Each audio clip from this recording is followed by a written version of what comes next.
following show contains adult content. It's not our intent to offend anyone, but we want to inform you that if you are a child under the age of 18 or get offended easily, this next show may not be for you.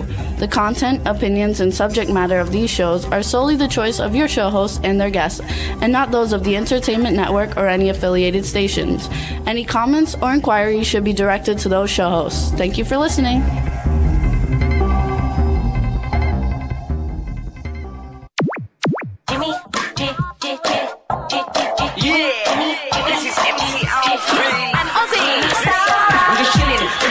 Sitting down and designing, where every man in a thinking, what are we gonna be wearing? Yo, I'm a Liverpool MC, you can't test me. Big up the girls inside the party, let's get down to Crazy Jimmy. Big up myself and known as Alfie, the one and only, the Turkish MC. Always love the clothes of Jimmy. Bitch, I'm your wanna be, Jimmy Star, new celebrity. We'll take you out to Jimmy Star's. Hey ho, what's up everybody? Welcome to the Jimmy Star Show with Ron Russell, bringing you the good times in music, fashion, pop culture, and entertainment. And we are back after a terrible week. Last week we missed. We're sorry, but we're so happy that we rescheduled all our guests, but we were sick. You want to talk about it? Sick could be. Now, for me to miss a show, I have never. I'm on, 11 years? In 11 years, I have never missed a show, nor has Jimmy. So for us to miss a show, we had to be dead. I woke up and I said, Jim, you're going to have to do this show alone. I can't make it. I am so nauseous, so sick, so dizzy, so weak, so everything. And he turned to me and he said, I feel the same. And he was sick. So we had to put on a rerun, which we don't like doing. As for our condition, okay. I was admitted into the hospital in emergency, and they began doing all kinds of tests on me. And when they finished doing all their tests a day later, they said to me, go home. There's nothing wrong with you. I said, what? There's nothing wrong with me. Are you out of your mind? I said, what, are you crazy? I'm nothing wrong with me. I was sicker than I've ever been in my life. Well, we don't know what it is. That's better that you don't know what it is, not telling me that I'm not sick. I left the hospital, and Jimmy had left prior to me, as he said, to take care of the dogs. Oh, I didn't tell them that. I told Juan that. Yeah, so we were both in the hospital, but one of us had to take care of the dogs, and since he was sicker than I was, I left the hospital at 11 o'clock at night and came home and took care of the dogs, and then went back and got him the next day. I wasn't sicker than you were. What was my age. They saw 84 years old. They figured this old fucker's going to die any minute, so let's put him in, somewhere, which is nonsense because I'm a hell of a lot healthier than Jimmy is in many ways. So age is just a number, and they better get over this bullshit about age. Being in your 80s, you're not good anymore. That's nonsense, total nonsense. I'm going to work next week on a movie that is very physical. I have to run around and kill clowns.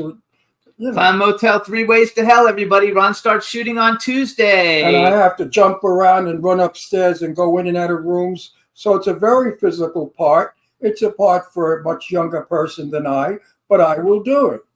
So anyway, the hospital was a nightmare.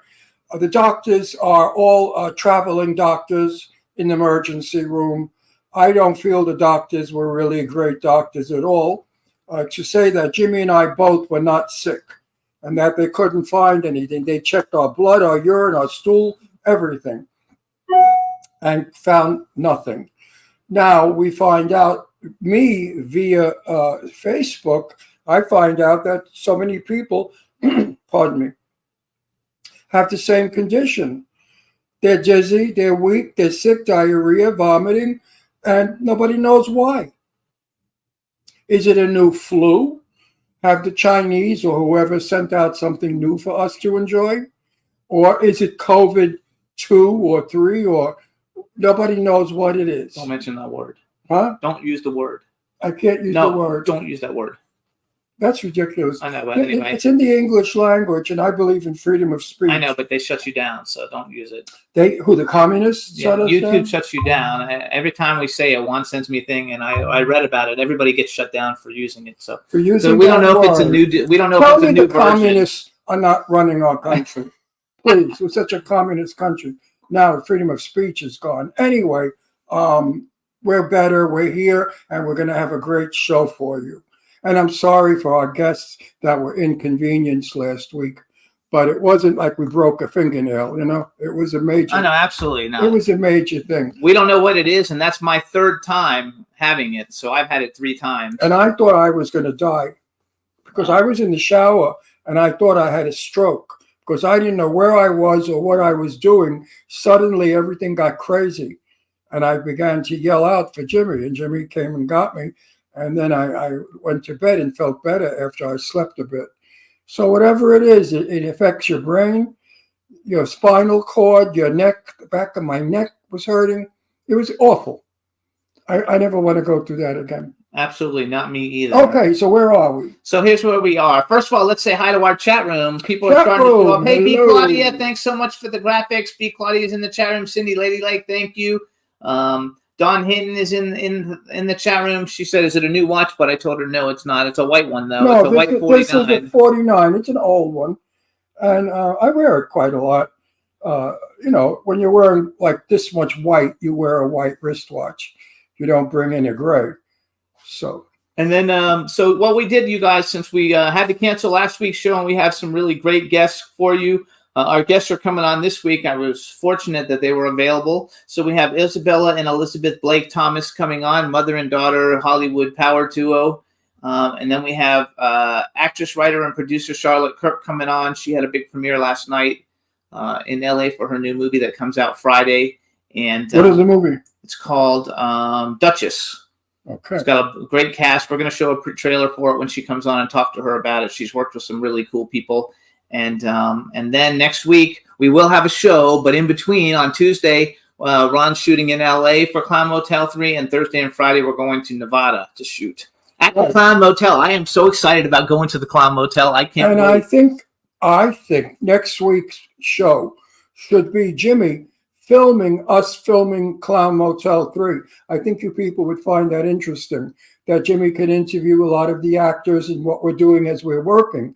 I think that would make for a very interesting show, don't you think? We might so? be able to get clips, but we can't film them actually shooting because we're not allowed to show any of that. We can show them behind the scenes sitting around, but we can't show them shooting. Yeah. We can. I'll get some interviews with people that we can play during the next week after that. It should be a lot of fun. I just can't wait to go to Clown Motel because I like that kind of stuff. And I'm not thrilled about sleeping over in that dump. I bet you it's got bed bugs, cockroaches, snakes, and everything. It's in the middle of the desert in Nevada. It's some broken down, crappy motel that must have been a trick pad for the truck drivers, Ugh. Lady Lake also is saying that both her and her son had whatever it is that's going Who said around. that? Lady Lake, and she's in Florida, which means it's going around. It's all over. Up and down the eastern seaboard, they said it was due to bad ham from Listeria. We were thinking it might be listeria. Listeria. It definitely was listeria. And they don't know about it because the doctors here, I said, have you ever had any listeria cases? He said, no. He didn't know what listeria was. Yeah, but we actually were in New York eating boar's head and plums. I said you get it from eating plums and boar's head. And I eat up until last week, I was eating like 3 plums a day. What happened was, I was very disappointed in the diners in New York.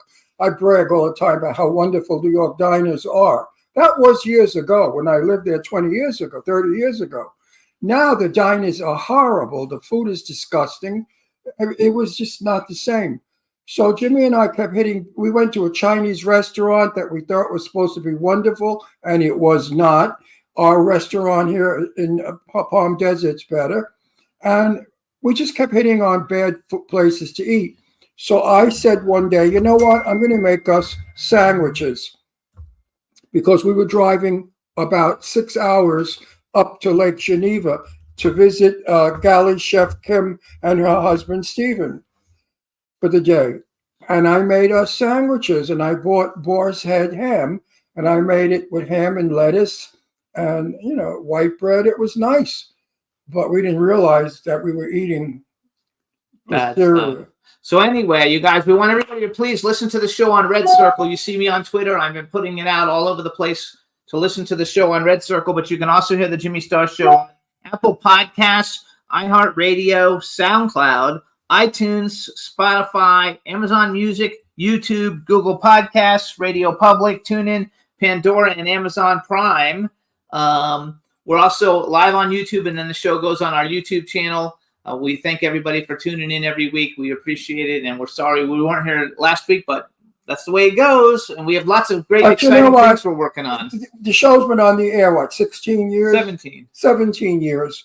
So Jimmy missed it once in 17 years. No, we missed it a few times. Don't say that, but None after the illness. we missed it that day I was sick with the first time I got the same thing. We missed it. We didn't have a show then? Yeah, we didn't have a show because I couldn't even lift my head. Oh, I could have gone on without you. Oh, well. I could carry this show easily. Anyway, we have missed a few, and we missed some for sickness though, not many. When you had a few things done, we missed a few shows, and when I had my knee done, we missed a show. But that's it. So maybe we've missed 8 shows in 17 years. So And all for medical reasons. and all for medical. So it was a big deal. But you guys, we really do have a good show today. I think it's going to be a lot of fun. Well, let's go. Let's get started. We're going to bring in half of our first guest. So Juan, let's go ahead and bring in Elizabeth. Elizabeth. Oh, they're both together. Hey. Surprise! Oh, wait a minute. This is mother and daughter? Yeah, this is mother and No, daughter. this is sister and sister. No, mother and They do not look like mother and mothers don't look like mothers anymore. In my day, a mother looked like a mother. Today, mothers look like sisters. You girls look almost the I same. agree. It's I will amazing. take it and say thank you. You keep coming with all of those compliments for the next hour. That's all I need to listen to. Oh my God, and I love the accent. Wait. So you're Elizabeth, right? Because I know Isabella's the daughter, so Elizabeth is the mom. So Isabella, say something. Let's hear your accent. I have the same accent that my wonderful mummy has. Oh my God, I love it. It's so exciting. Can you girls up your volume? I don't know. Did you guys Yes, have fun yes, talking you can. today? Let's have a I look. don't know for us to speak to them. Oh, how do I do that? We have to be have to be louder. No, be up Sorry. louder. Do you have your volume up all the way? Why is Yes, that- yes. Okay. I'll speak louder. We My- can project. we can. We're from Okay. the stage. We're theatre. I keep telling Jimmy that all the time. Jimmy mumbles. He goes, I said, God, learn to speak correctly. Enunciate. There are commas in a sentence. There are periods in a sentence. Use them and project your voice like I'm doing now. So let's introduce them for everyone. All right, you guys. Mumbles. I don't mumble. Can you guys hear me? You can hear me. Everybody hears We- me. I'm on the phone all day. Everybody hears me. All Mumble, right, mumble. everybody. Now we want to welcome to the Jimmy Star Show with Ron Russell. Actresses, well, one actress, writers, producers, directors, mother and daughter, power Hollywood duo, Isabella and Elizabeth Blake Thomas. Hello and welcome to the show. Yay! Yay! Cool, outrageous man about town co-host Ron Russell. Yes. And first question is. No, wait, we're not done. I'm not done with the intro. We have a chat room of people filling up, so can you just say hi to everybody in the chat room? Hello. Thank you for coming Interrupted. to watch us talk for a little bit. Exactly. First, Thank you. first question that everyone wants to know: where are you girls from? We are from the middle of Texas. No, I'm just kidding. We are from London, England. As you can tell from our accents, we are not, in fact, American. We are Right. much more exotic. Right. Marble Arches Yes. in London was the reason I never got lost in London. Because every time I got lost, I would say, could you direct me to Marble Arches? And when I got to Marble Arches, I knew where I would go. I went on your tube, your subway, and I don't know where the hell I wound up, someplace, I don't know where, in the country near a castle. It was wonderful. I have But a you lot know of, what? You can't get that lost. On the tube, it stops. So worst case, you get to the end and you just get on and come back again. that's what I did. But you know what? It's so much fun getting lost in London because you find so many interesting things that the tourists don't go to see.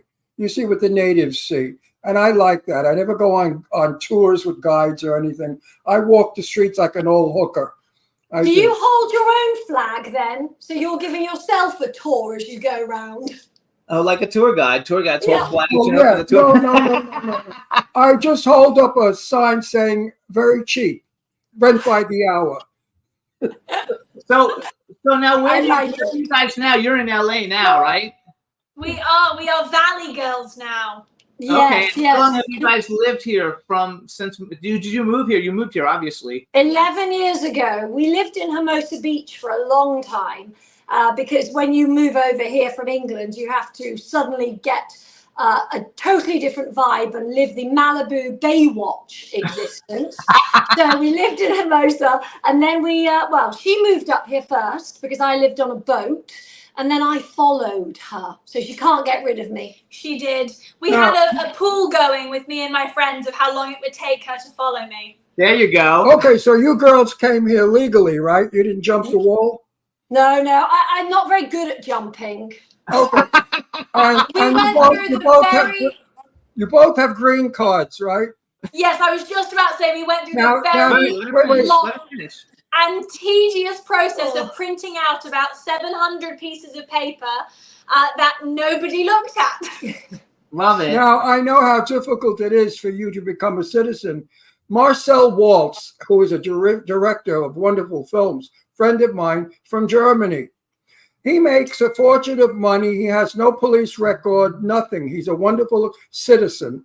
His husband, Dominic, flies for a German airline. He's a pilot, makes a lot of money. The both of them are probably the most respectable humans living in Hollywood, and they had a hell of a time getting a visa. Yeah. Yet they want to let everybody in for free. We don't know who they are or what they're doing, but the decent people have to wait online to get in. I find Well, that appalling. basically, Wait, I just want to apologize to my country. I apologize for America and their bad policy. well, thank you for apologising, but I was going to say I basically put on that I was Julie Andrews and I was practically perfect in every way and I sang my way in. Yeah. But I will tell you one quick anecdote. So Sean, you obviously know my boyfriend, Sean McNamara. He did a film called, Moon and the Sun, King's Daughter. It's renamed King's Daughter. Great movie. Pierce Brosnan. It was great. Absolutely. And the beginning voice, he wanted a storyteller. So he said, Elizabeth, I love your voice. Will you do it? And obviously I did it for free because that's what girlfriends do. And I did this beautifully. And then somebody heard it that had the money and said, well, we should just get Julie Andrews. So Julie Andrews got my job. And Sean didn't stand up for me. Oh my God, that's first of all, I want to But tell that's you, Hollywood. I love Sean McNamara. Our show with him got over 4 million plays, And I love Julie Andrews. and She's a very lovely, she's lovely. I've met her, and she's one of the most elegant, charming, sophisticated, one beautiful person. Julie hasn't got a mean bone in her body. She's a lovely lady. so let me. Imagine that room, Sean and Julie together, my two favourite people, my two favourite people together.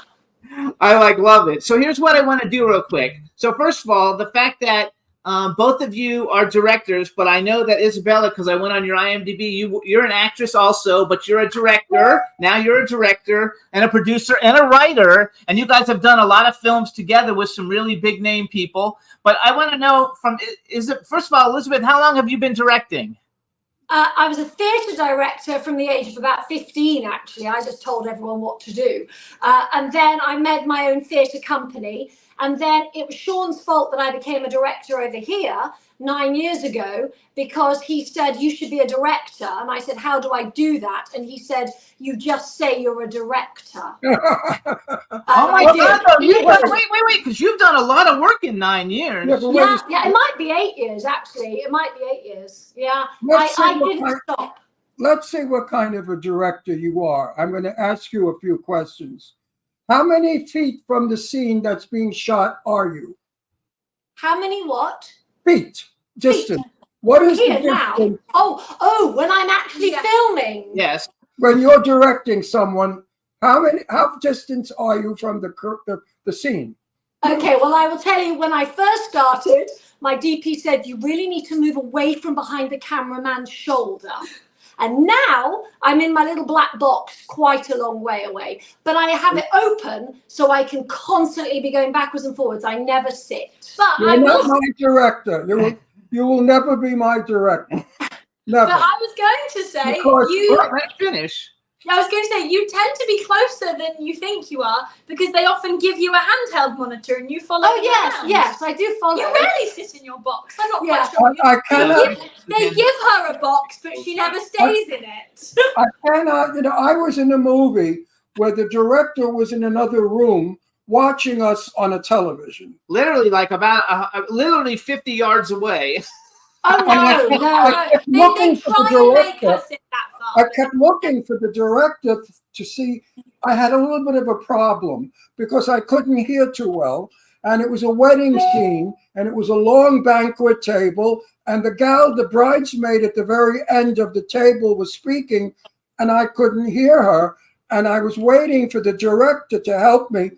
And it was a dilemma. He didn't know when his line was because he couldn't hear him. So That's listen. I want your opinion.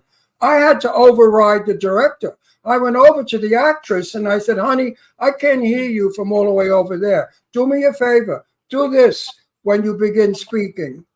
And she did that, and I was able to give my line. So you see, that's a bad director. When an actor has to improvise, the director sucks. Absolutely, to be able to hear a line. No, I think the thing is as well, it depends whether you're doing studios or independents, but I'm always pretty close. But the thing is, with that black box, what it does is when I've got more crew and more cast, what I can do is put the headphones on and totally be immersed and see what's going on. But I am in and out all the time. I mean, when we just did Shadrach together on PureFlix, so Sean produced it, directed a few episodes, and I did as well. And that was lovely because you're actually literally in the next room. So I'm in the kitchen and they're in the dining room. So you're in that world, but you can see them. But I mean, I'm an actor's director from theatre. I couldn't be miles away unless it's dangerous. Yes. Yeah, Which no, we're going to actually play but- later on. Wait, we're going to play Shadrach, the trailer for it, so everybody sees a it. director that sits in a chair on the set,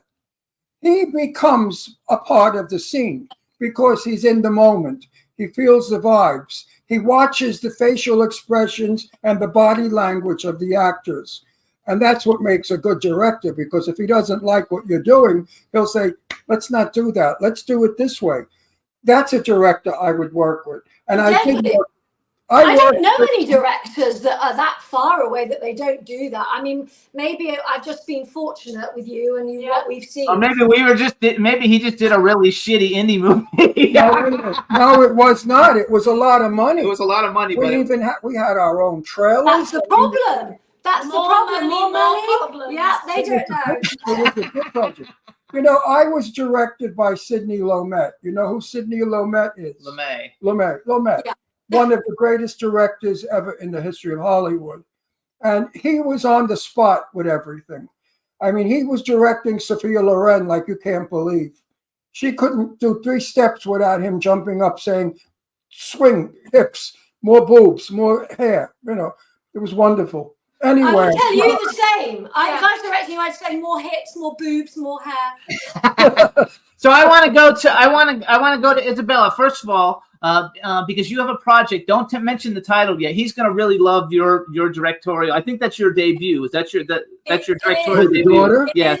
Indeed, yes. He's going to love Very it when we talk about it in a second. But what I want to know is, so what made you go from I'm a writer, producer, actress, and now I'm going to direct? Well, I definitely have a lot of slashes in my name, that is for sure. I started as actor, then I added producer, and then I added writer, and then I've recently added director. For me, I just love creating movies in whatever capacity that is, whether I'm in front of the camera or behind the computer. And so if I can get a vision across in some way to an audience and make an impact in someone's day in some form, then I will do that in whatever capacity I can. So is your directorial debut, when is it going to be available for people to see? Well, it's currently doing the festival route. It'll be at Holly Shorts on the 17th of August at 2:30 p.m. at the TCL Theatres in Hollywood. And once it's done its festival route, which are a couple of others this year, I'm going to make it available for everyone to watch. Because as we'll mention, the person that it's about is a very special person who I want everyone to learn more about. Okay, so this is the part that Ron is going to like. So first of all, Ron is a big fan of the golden age of Hollywood. I am the golden age. He had a show called Set the Record Straight back in the day where he interviewed all the legends of Hollywood. One of them is the star of your documentary. And he was best friends with Jane Russell. So he knows them all. So Isabella did a movie with the famous star, and afterwards she made a documentary about her. And the name of the movie is The Story of Terry Moore, the last living legend of Hollywood, of which Ron is friends with Terry Moore. Oh, she's Terry, the best. Terry is lovely. I love Terry.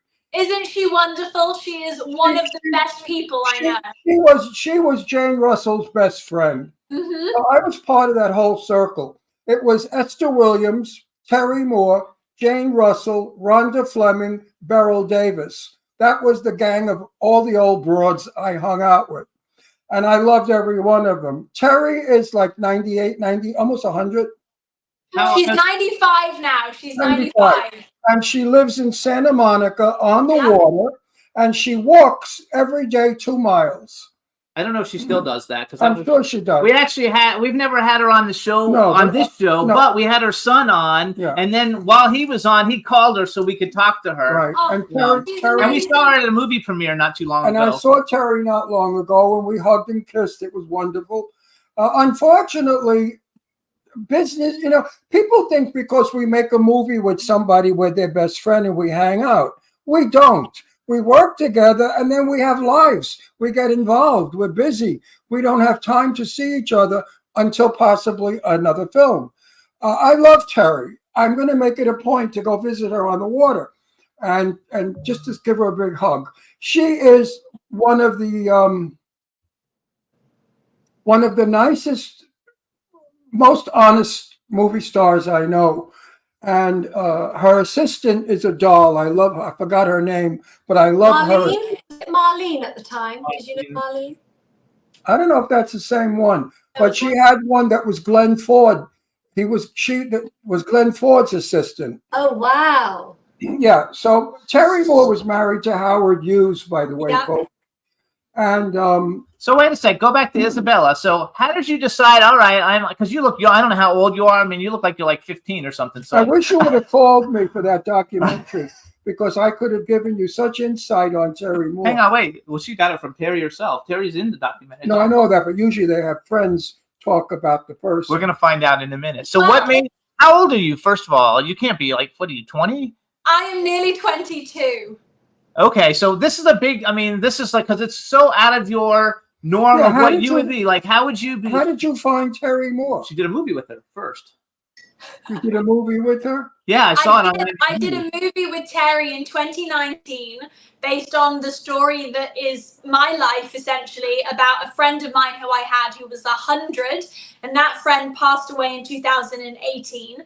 So I decided to make a movie about my friendship with this 100-year-old, and we connected with Terry to play the character of my best friend, and we very quickly became best friends because I apparently seem to have a thing for people who are in their 90s. Seems to be friends.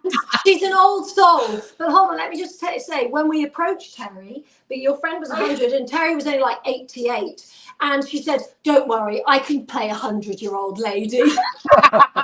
I know.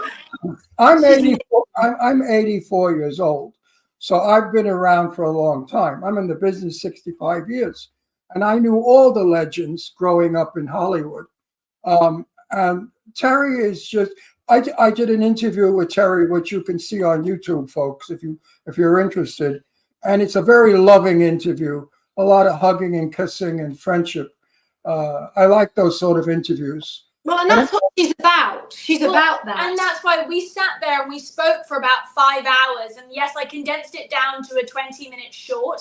But my goal is to use more of the footage and turn it into a feature and then to be able to interview the people in her life, like yourself, like Robert Wagner, Leonardo DiCaprio, John Travolta's Gloria. up there, Gloria Steinem. I mean, there's so many wonderful people that are in her life that I would love to include in the feature documentary. So the short is really just a teaser that is Terry, some beautiful archival footage and photos that really expresses how Terry wants to be known in her life from her perspective. So it's a nice little teaser for the eventual feature. I love it. So here's what I want. Terry Moore was never a leading lady star. Never.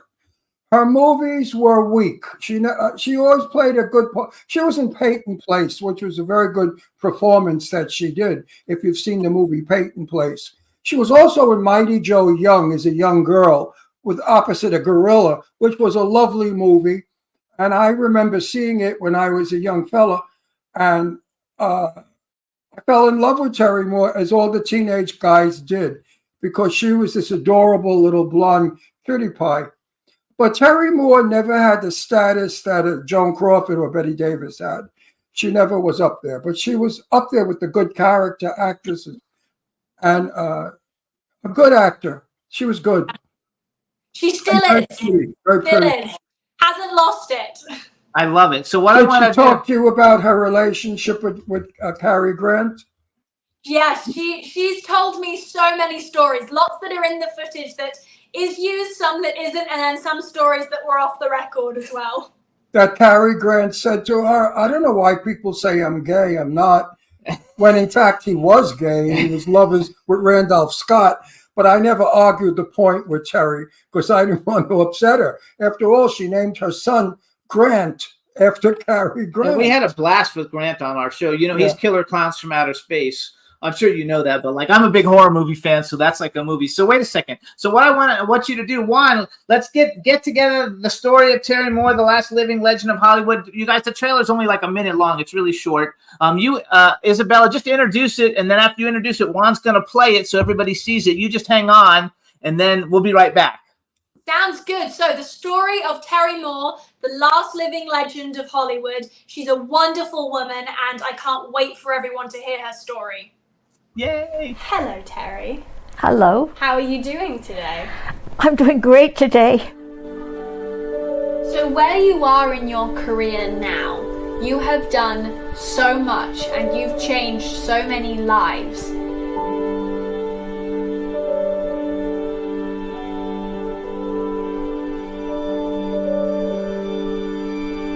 What do you want to leave behind in this world?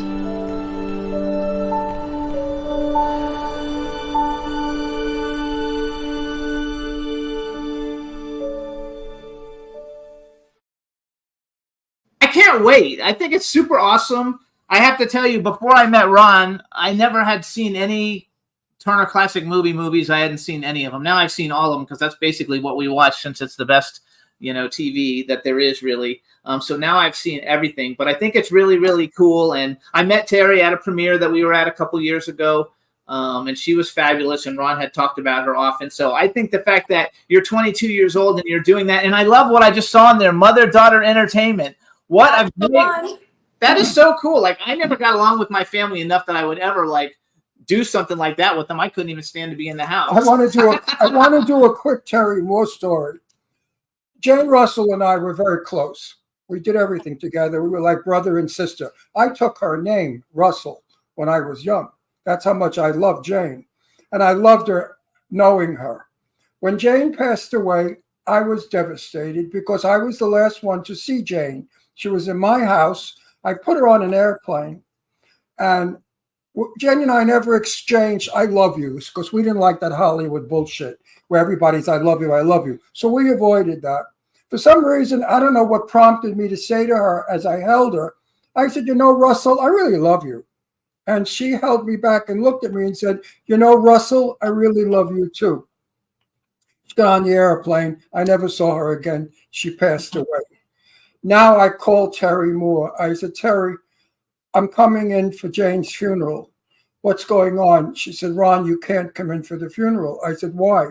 She said, because Jane's son does not want anybody from Hollywood to attend the funeral. Well, I'm from Brooklyn. I'm Italian. I let loose with every curse word I knew. I thought Terry Moore was going to drop dead on the other end of the phone. There wasn't a word or a curse that I could think of not to you. Ask Terry about that. She'll remember that. And she just said, Ron, what could we do? I said, you mean to tell me we are not allowed to go to the funeral? She said, no, we are not. And none of us went. Oh. So Esther Williams' husband called me and he said, Ron, whatever you do not mention to Esther that Jane passed away, because Esther's losing her mind and she can't deal with death. And if Jane is gone, she'll flip out. So I was under such stress. Don't tell Esther. And then blah, blah, blah. So I called Arlene Dahl and I spoke with Arlene, and Arlene said, what are we going to do?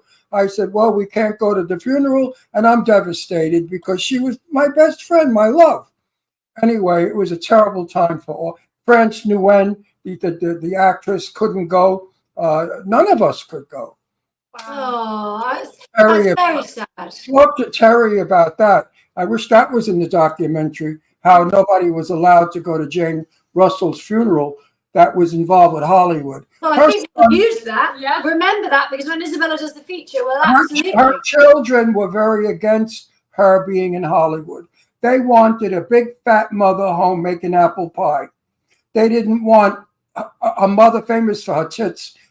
They didn't want that mother, especially how Jane was an alcoholic for so many years. She drank beyond belief. At 80, she became sober. Can you It's believe amazing that? to know what they all did. I mean, Terry was on the front cover of Playboy. At 65. At 65, she was the front cover of Playboy. That's Oh, I my know, aim of the I know. game. Yeah. Terry's like me. She refuses to get old or die.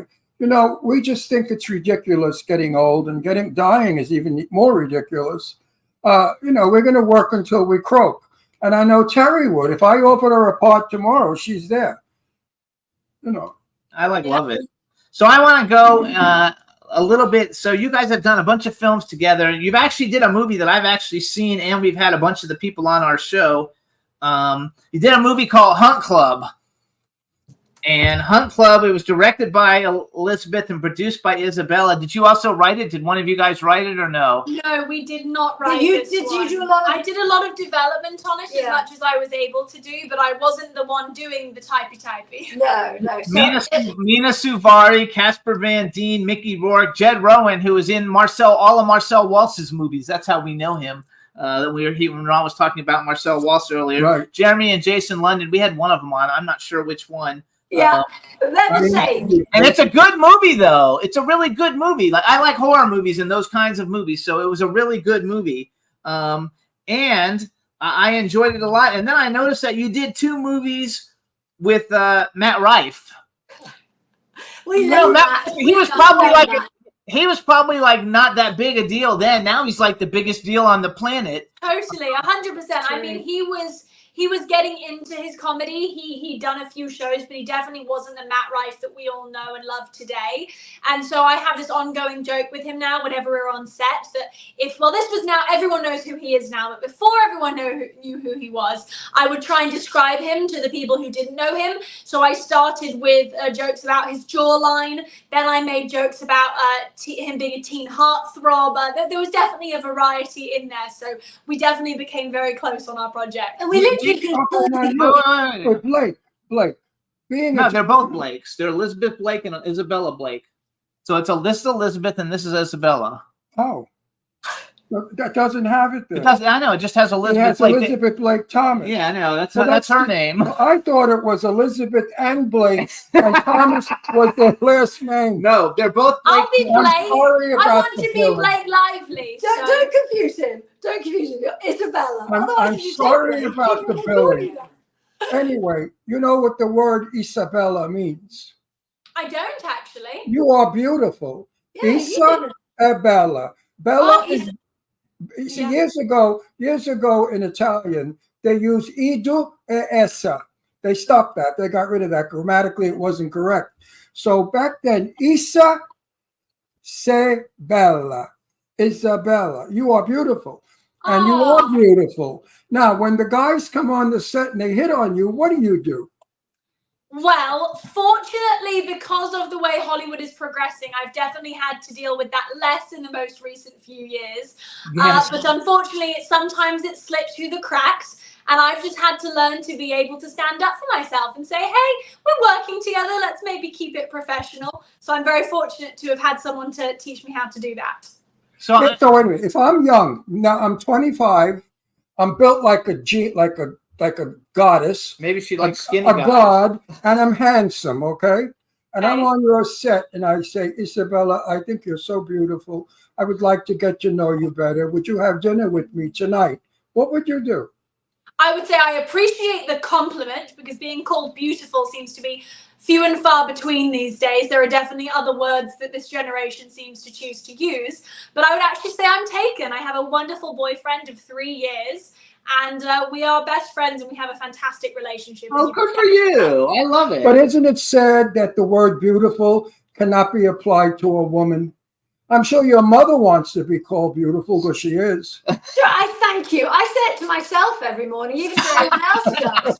I look in the mirror and I say, oh, Isabella, what is it like having such a beautiful mother? Yeah, the same mirror I do. Hand over my heart. She says this every morning. But you know, talking about the horrors and Matt Rife and everything, we just did our last feature together, which was a YA thriller, so young adult, called Karma. That had Matt Rife in as well, so he came in for the day. Oh, I thought it was Karma's a bitch. It's not Karma's a bitch. I thought it was Karma's a bitch. We're not allowed to. So We can't use the B word. The algorithms don't like it. So if you have to change it. Okay. So Karma, mystery romance thriller. Elizabeth is directing it. Isabella right. wrote it. Tony Todd's been on the show. Tony Todd is a good guy. I'm actually getting ready to start a project with Kelly Price. How is he to work with? He's supposed to be great. Everybody says he's great. He's so nice. Kelly's like my big brother. I keep forgetting he's married and has a child because in my head he's just my big brother. But he's such a sweetheart. He is one of the really lovely guys to work with. Oh, I'm happy to hear it. Then Natasha Henstridge is in it. Matt Rife is in it. I think it's based on a book. It's not actually. I'm honored that it sounds like it is, but it's an idea that we created years and years and years ago, and it took this long to kind of create the story that you see on screen today. But the people that kind of helped me tell this story, on top of myself, like you said, the names you mentioned, but also some incredible actors that I'm very good friends with and very fortunate to call my friends, like Matt Cornett, Pierce Josa, Terry Hu, Notland Taylor, Pedro Enrique, Abby Georgiana, Elise Luthman. In the group. And they're all the Is anyone kind of, else they're the in it? High School Musical lot, the zombies lot. Yeah. So it's fun that she could put a project together, bring her friends into it, and then I got to direct them all, and it was an absolute treat to direct them. It was a lot of fun. Like genuinely, the project filming it was just every day was fun, and I got to drive a Mustang. She's like Chatty Cathy, your daughter. I love her. She's cute. She's so sweet. Now, is your boyfriend in Wait the a minute, movie I'm industry? speaking. Oh, You always do that. I'm going to punch you right in the face and knock you out cold. You never know what hit you. Whenever I'm talking, he has to interrupt me. I want to belt him right in the mouth. He's my husband. I'm allowed to do it. We're married. So married people can. all right. talk. Go ahead and finish your Shut question. the fuck up. STFU. Yes. Now the boss speaks. I forgot what I was going to say, you son of a bitch. So ask her, is your boyfriend also in movies? I forgot what I was. He's Listen, not an actor, but he is in film. His entire family is a film family too. The Right. Rovetti family is a very well-known name in the camera department. So Good he's for definitely you. a long line of filmmakers. I love it. So, mother, is there a father? No, I was produced by The Stork. We don't talk about this. It's embarrassing. La la la la la. Yes, there is a father. He's in the UK, but we've been here obviously for 11 years now. And I will say, I'm sure he's a fabulous person back in the UK. Sean has been the one that taught Isabella to drive. And what else has he taught you? Hang on, he doesn't. Wait, he won't because he forgets people's names. So Sean McNamara was the director we had on about a month ago who did the Reagan film, and that's her boyfriend. Oh, no shit. The big director. Yes. Oh, I like him. Good. Oh, We have. you know what? We almost got into a fist fight on the air. It was wonderful. I heard all about it. You heard all about it. I hear everything. I just spoke to him before I came Only because, listen, I knew Elizabeth Taylor, not to brag about her name, but I brought it up with Elizabeth one time. She threw it on the floor. She didn't want to talk about it. I said to her, you know, Liz, if it wasn't for you, Reagan, we could have waited for to mention AIDS, we'd all be dead today. And she didn't give me a yes or a no. I don't think she wanted to go there. But Reagan never mentioned AIDS, and he knew all about it. I know there's a lot of political issues with this film coming up. Well, I said to your guy, I hope in your film you brought out the point that Reagan did nothing for the gay community as far as AIDS went. And he was defending the film. And I said, listen, this has nothing to do with the film. This is a fact, a historical fact. Elizabeth Taylor announced this once publicly, just once at a white party. She said, and Reagan ignores it completely. Also, though, so it's factual that we all know that Ronald Reagan never used the word AIDS. But we also established during Sean's interview, because he's such a brilliant director. I loved him. I loved him. He didn't write the film; he just directed it. Right. So what's in the film has nothing to do with what's in the film. But and we established that, so it's not his fault if it doesn't mention it. Exactly. Well, and even in the edit, in all honesty, even when we direct things, No, but you what don't I know what's going to be put in the edit. Right. What I liked about your boyfriend is we have a lot of ass kissers that come on this show, and I could puke from them. They agree with everything. They don't want to get controversial. They don't want to get in trouble. I don't know what the fuck they want. But why are you on our show? Our show is not a bullshit show. It's all about the truth. We say what we want. You could say what you want. We get it out there. And your guy stuck up for his movie, and I respected him for that. And I think he's a terrific guy. But if I were you, sweetie, I wouldn't get in arguments with him.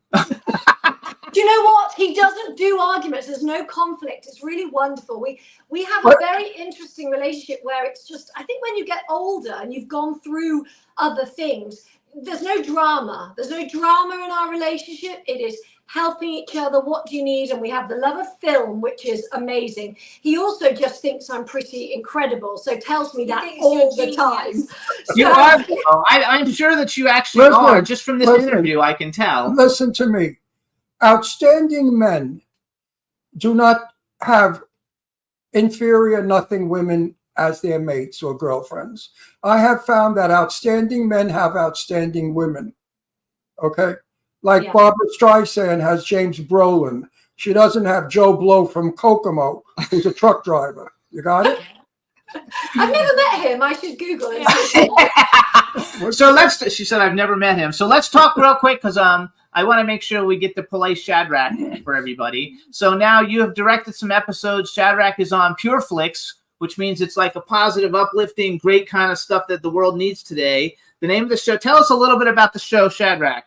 Well, firstly, Sean's company produced it. He then directed most of the episodes and got me in, and I was able to direct. Yeah, there's Chai. He's sleeping. Sorry, we're distracted. Sorry, Chai wanted to sit with us. She was asking.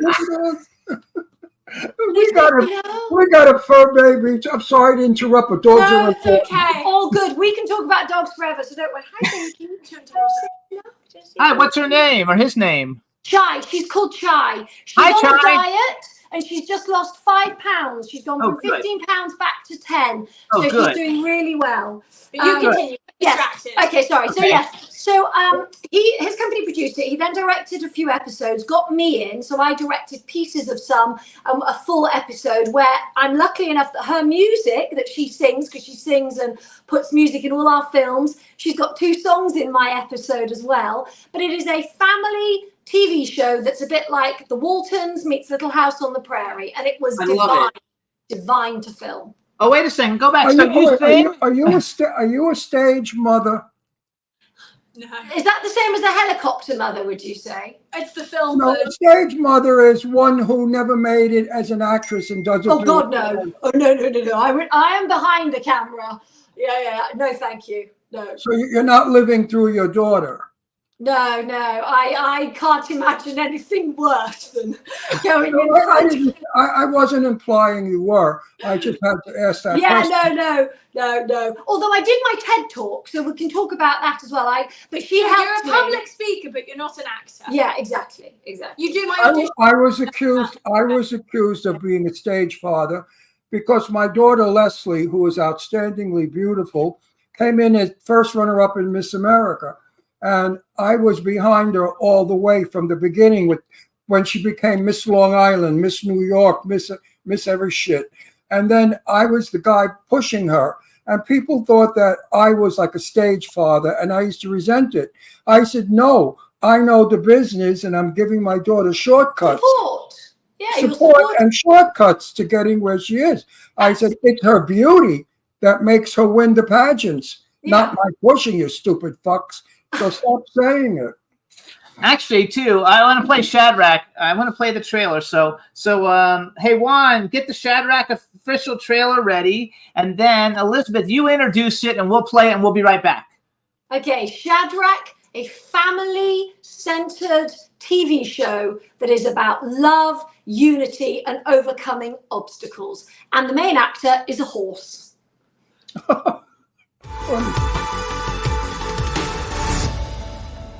We can't afford to stay here, and we could get a house near my parents for next to nothing. I miss my friends.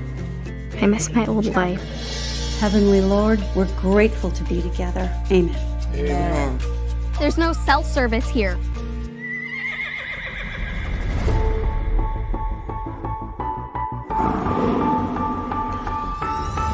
Will you look at that?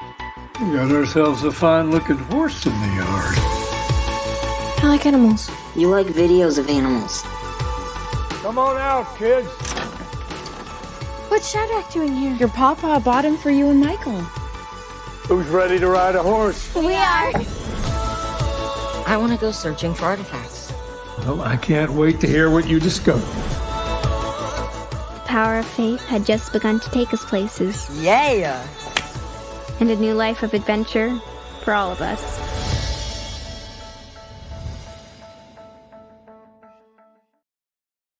I love it. I didn't get the first time I watched the trailer. I didn't even register to me that Shadrach is actually the horse. And I love horses. I happen to love horses, and I think I'm going to like this movie. TV show. Oh, it's a TV show because I like stories about animals.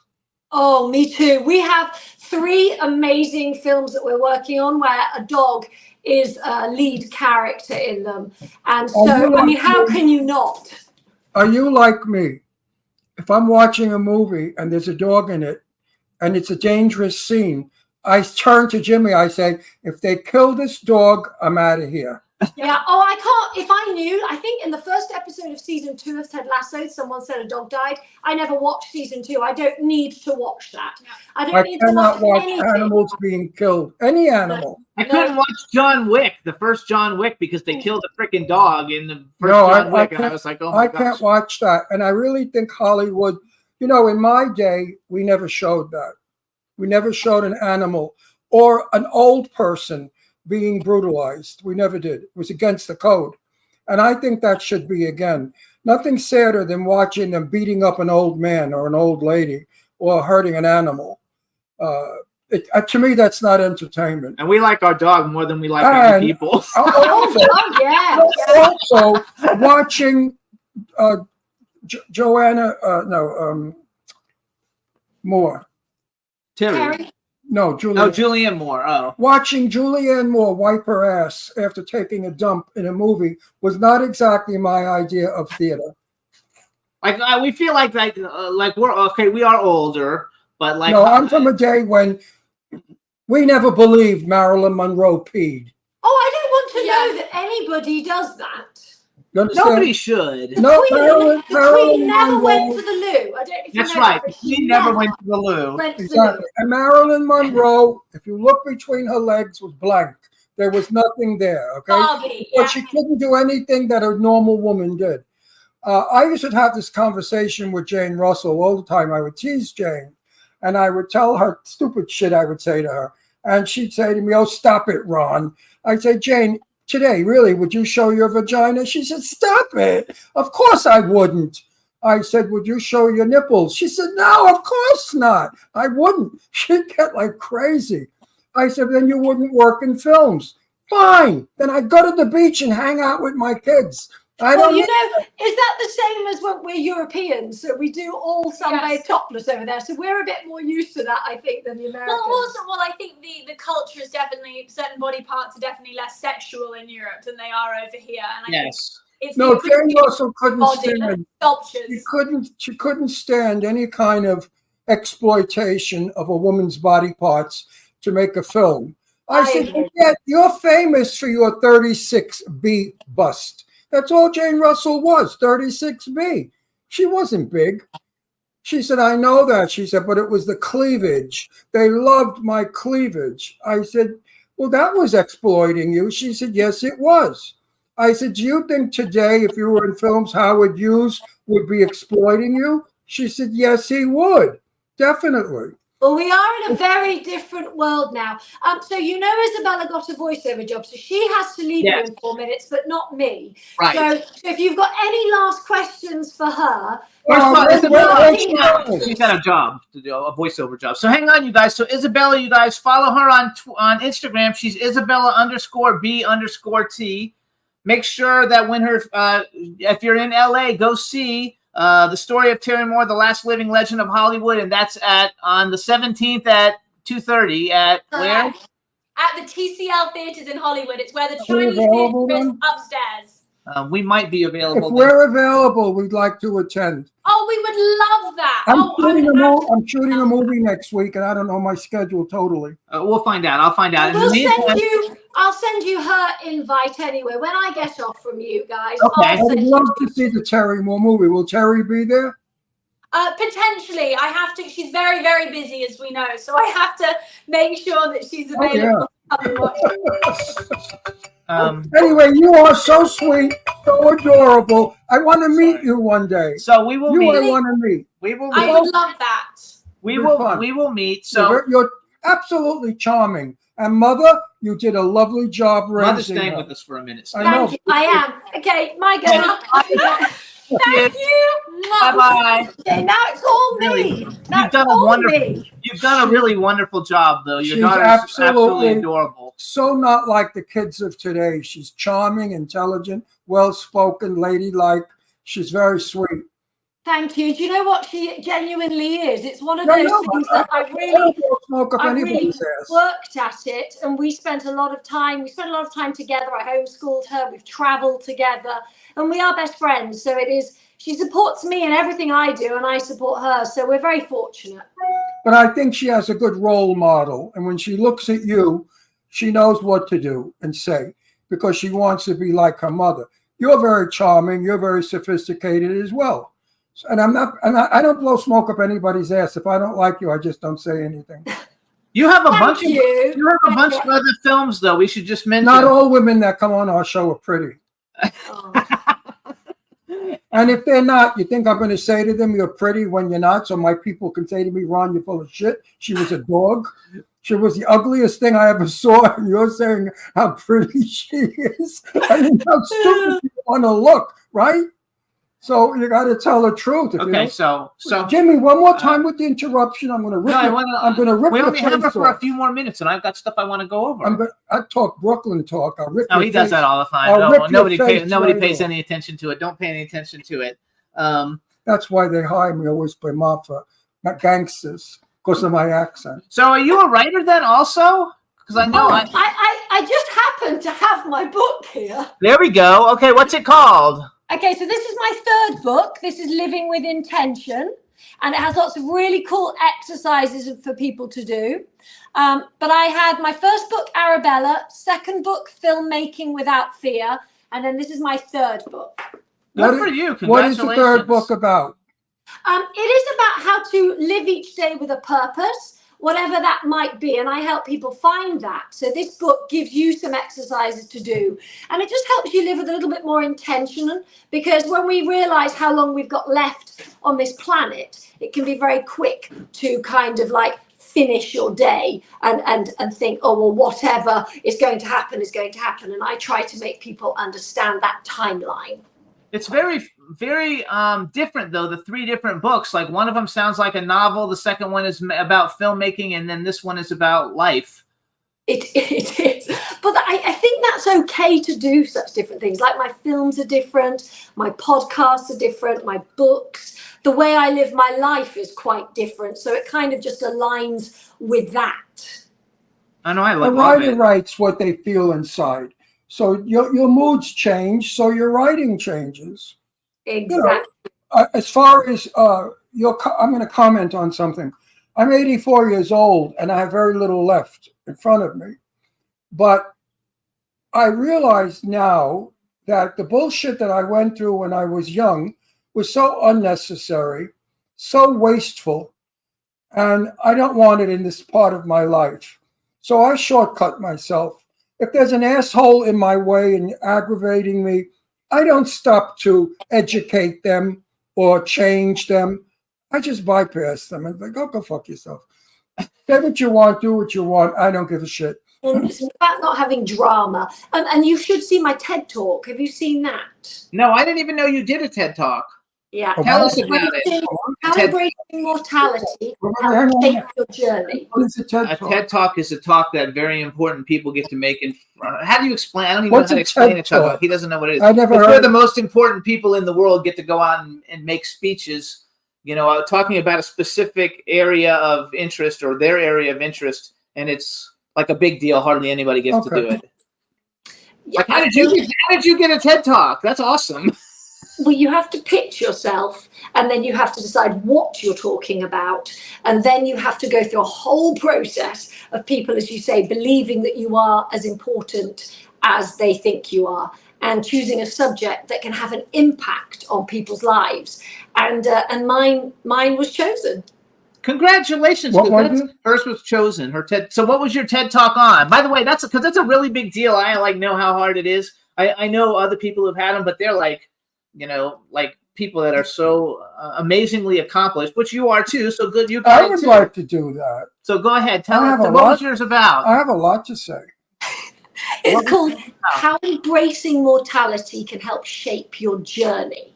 So basically, we're on these different paths, and I used the game of life. I don't know if you ever played this horrendous game, because it takes you on this one path and that's it for children. And so I was explaining all the other paths and how you can do other things in your life. And I've literally changed people's lives. When they've watched it, they've suddenly gone, oh my God, I literally had a letter the other day. I'm moving to LA. I'm not going to stop. So it's having the impact in people. Is it on YouTube? Where can people see it? Yeah, type in Elizabeth Blake Thomas TED Talk. Oh my gosh, you guys. So everybody go on But YouTube and watch it. Isn't it amazing? Something that is so trivia is so important, because what you said really is very unimportant, yet people don't get it. And it becomes important, if you understand what I mean. It's common sense. If you want something, you have to go for it. You have to work hard to get it, and you have to believe in it. And it's an easy math. But yet there are some people who are confused. Most. And they don't know, I don't know what to do. So they stand there with their finger up their ass wondering what to do. So your book is going to help. And your TED talk and your TED Talk will help. I hope so. Well, yeah. Stupid. How many views do you have? Stupid people need to be guided. Well, that. it only came on a month ago, and I think I've got about 500. So I'd love to get it to 1,500,000. Oh, absolutely. I'll share it. You know what? Text me the link and I'll share it in all my socials. But because I've got a bunch of social. I've got a big following. I talk to everybody, no matter where. I'm a New Yorker, and New York people talk to everybody. I talk to people on airplanes, in grocery stores. I just talk to anybody, and most are friendly. Some are not. But the thing I get from most people is they're not swift. People are not really with it. No, really and truly. Many, like I could be online in a supermarket and say, they got to be crazy. $9 for a box of tea. What are they, nuts? It used to be $3. So I'll turn to the person next to me. I'll say, would you believe $9 for this tea when I used to pay $3? And they stand there and they go, yeah. Yeah. Well, where the hell were you? You know, when inflation happened, when things were going up, when everything was tripling, when gasoline was like $18 a gallon or something. I know. I know, it's a joke. I'm being facetious. All right, so hold on, because we've only got a couple minutes. I want to ask I you love this her. question. No, I wanted to stay. So here's. I love you. I really love you. And I don't say that to too many people. So, okay, so here's a question I like to ask everybody. And since you're a director, it'll change a little bit different. But male and female that you would like to direct, and they could be living or dead, but can't be someone you've already worked with. And then if you could have directed any movie that's ever been made in history, what movie would you have liked to have directed? I'm going to start with the last question. Mary Poppins. Oh, there you go. Mary Poppins. And then, I mean, it's got to be Julie Andrews. It has to be. Okay. Did you like Princess Diaries? I love Princess Diaries. It was so cute. Have you ever met Julie Andrews? No, but this close, obviously. And Yes. I should have pushed for it. I will meet her. I will. Oh, when you do, you'll find her to be the ultimate lady. I mean, she is the epitome of class. Just beautiful. She was so charming when I met her. She couldn't have been more charming if she were my relative. I mean, she gives you that kind of closeness. When you meet her, she will immediately take your heart away. Okay, so give us a guy. What guy would you like I to love direct? her. I love Julie Andrews. Oh, the guy. I mean, And while you're thinking, you guys can follow Elizabeth on Instagram. She's just like her daughter. It's at Elizabeth with a Z, ELIZABETH _B_T. So all you do is change Elizabeth for Isabella, and you've got them both. So follow her on Instagram. All right. I'm going to stick with my theme. I love Dick Van Dyke. Okay. Wow. Nobody's ever said Dick Van Dyke. But nobody's I ever used to watch all his shows. I think he's a lovely person. Just again, just a good soul. Yes, good soul. Which you make like movies like that. I've too, never so. met him, so I can't discuss him. I've never met Dick Van Dyke. Did you ever watch Me TV? He's on Sunday nights at 11 o'clock. The Dick Van Dyke show. It's on Sunday nights. No, but was it Diagnostic Murder that he did? Oh, Diagnosis Murder. Yeah, that was a good show. I like that better than the that. Dick Van Dyke show. I love like that. All the Now, classics. you'll be at your movie premiere, right? The Terry Moore movie. I'll be at it. Well, I'll then be there I'll meet for you Isabella, there. supporting her. I really hope I'm free. That's a Saturday, right? The 17th? Yeah, yeah. It depends. I know, but we're in Nevada Thursday and Friday shooting. So it depends what time we get home. Yeah, but I'm Friday. not working Saturday. No, but if we get home at like 5 in the morning, you might not want to drive to LA. Just depends. Why are we getting home at 5 in the morning? I don't know what time we'll you're done. discuss it after. Yeah. that. But I want to go. I will do my very best to be there, and I promise I'll give you a good review also. Oh, Because thank you, because it's it is going to the feature. It's good subject matter. She worked so hard. My daughter worked so hard, and we're doing so much together. We've got our slate that we're working on for the next year. We just got it funded, so it's really exciting. You know what you could do? Tell your daughter to go to YouTube and look at the Ron Russell Terry Moore interview. There's a lot of stuff there that we did a lot of good inside shit your daughter might want to use. So tell her to take a look at that interview.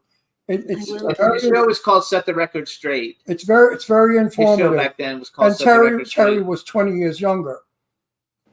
Oh, I will tell her. I got a lot of stuff out of Terry in that interview. I love it. All right, everybody. So this is Elizabeth Blake Thomas. We had Isabella Blake Thomas. Please check out Shadrach.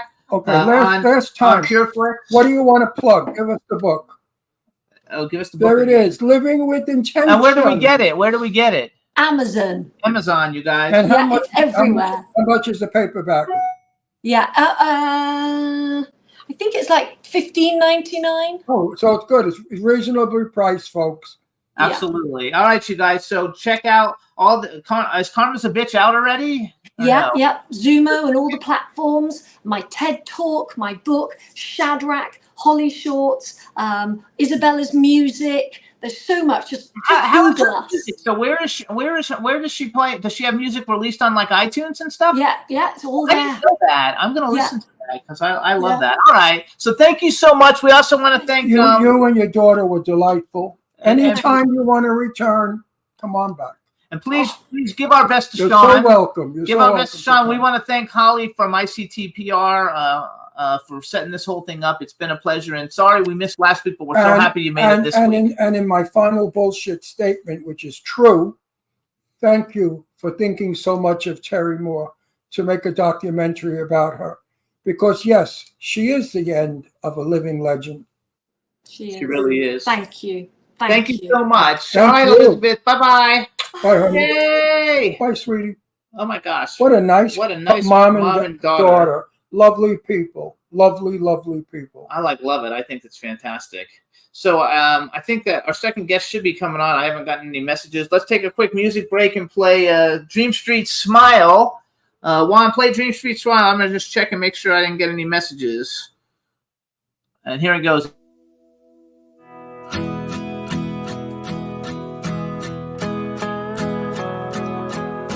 I think of you when the wind blows south, running down the highway, windows down. Still can't believe you're not around. But you're there in the back of my mind. Now I don't look up at the sky, shake my fist and ask you why no more. It ain't like before. There were Friday nights and Sunday mornings you were taken without warning. Now we'll never be the same, but every storm runs out of rain. I went numb and I lost feeling. I let time do its healing. Now I crank it up real loud so you can hear it above the clouds. It's been a while, but now when I think of you, I think of you, I think of you and smile.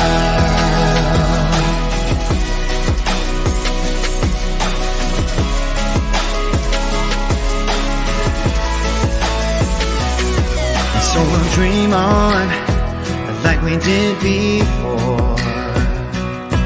I can feel the rain when I hear your name. It takes me back to Friday nights and Sunday mornings. You were taken without warning. Now we'll never be the same, but every storm runs out of rain. I went numb and I lost feeling. I let time do its healing. Now I crank it up real loud so you can hear it above the clouds. It's been a while, but now when I think of you, I think of you, I think of you and smile.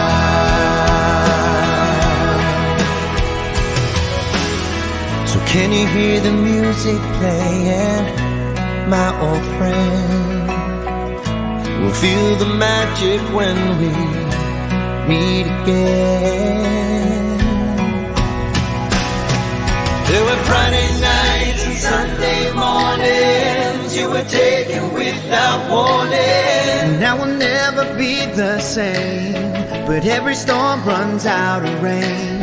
I went numb and I lost feeling. I let time do its healing. Now I crank it up real loud so you can hear it above the clouds.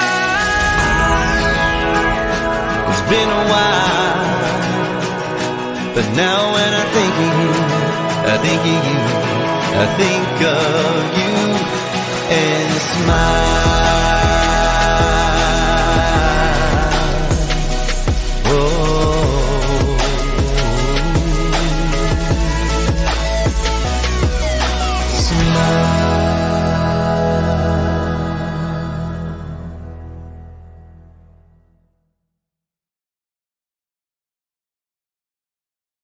Hey ho, everybody. All right. So that was Dream Street from a couple of weeks ago when we had them on.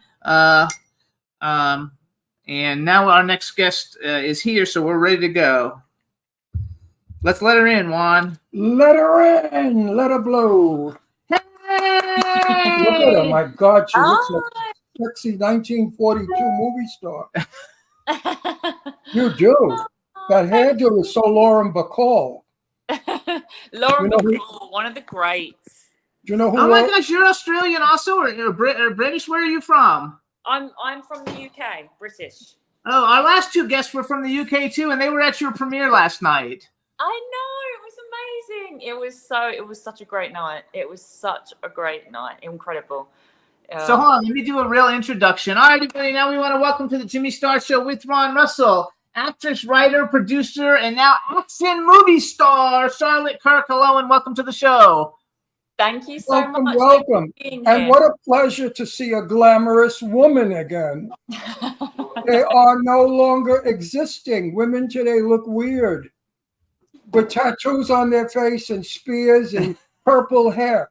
Here you are, a sexy, glamorous 1945 looking movie star. What a pleasure. What a thrill. What a treat for me.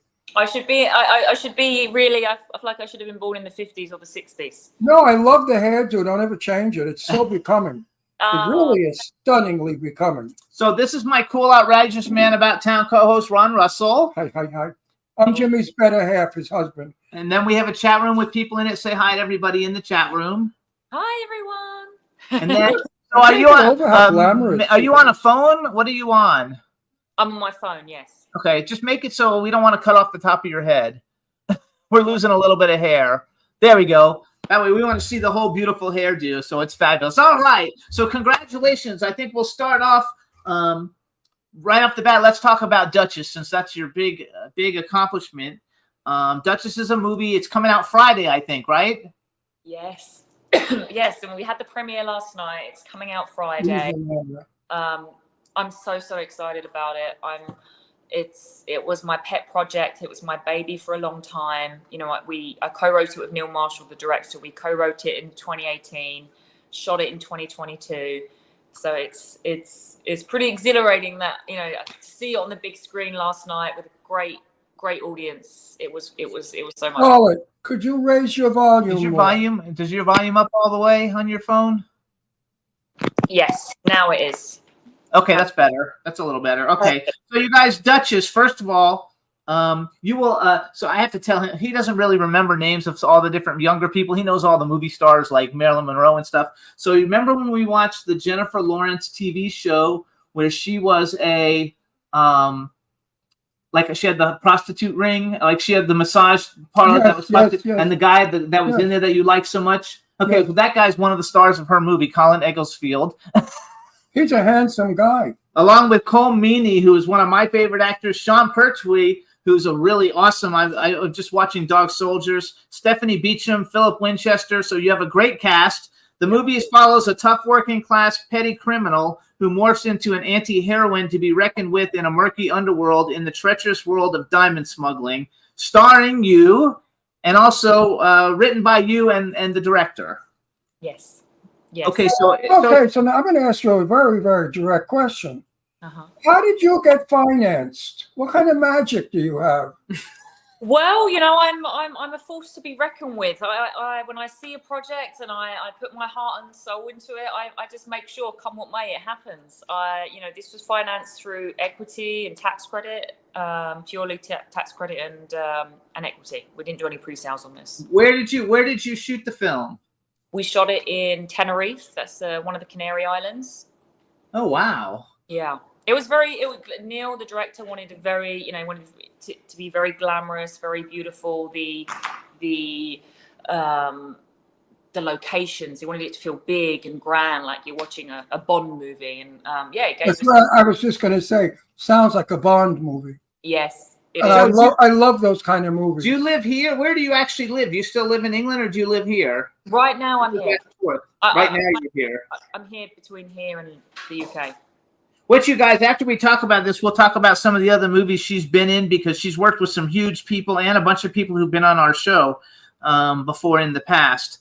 But what I did is I took the trailer off of YouTube. I want everybody to get to kind of see it. That way they'll know. But real quick, so when it comes out Friday, what platforms is it coming out on? Do you know? So on you can actually pre-order it now on Apple TV and Amazon, iTunes, all the usual suspects in the US, but it's going theatrical everywhere else. So it's going into cinemas in the UK. And oh wow, good for you! I have news for you. We're going to watch it tonight. No, it's not out until Friday. Oh, we'll watch it. Okay, you can watch it. We'll watch it. I'm not lying to you. I'm being honest. I will watch it. Because I love those kind of movies. They're my kind of movie. You know And I want to see your work. Are you as glamorous as you are now in it? Yeah, I'm pretty glamorous. I mean, I love it. Like, it starts off like a My Fair Lady kind of vibe. It's girl in a small fish tank world, and then she falls in love with this big criminal cartel guy. And I don't want to give any spoilers away. Something happens, and she ends up having to take control. Okay, hold. I don't want to know anymore. Stop. Wait a second. I want to see it. I don't want to know about it. So hang on. Let me tell our engineer. Juan, we're going to play the one that says Duchess official trailer. So what I want you to do, Charlotte, is you introduce it, and then you just hang on. We're going to play it for everybody, and then we'll be right back. Awesome. Okay. Do you want me to do it now? Yeah. Okay. You're about to see the official trailer for Duchess. Come here. Whatever happens, I got you. I never meant to put you in any danger. Someone stabbed me in the back. It's gonna be okay. To really understand where this all started, we have to go back a bit. So this is me. Name's Scarlett. Got some nice moves. That's Rog McNaughton, the future love of my life. Welcome to your new home. You must be Scarlett. Scarlett. Welcome. Tell me who you really are. I deal in diamonds. Diamond trade is dirty and corrupt. That's when I saw the real Rog.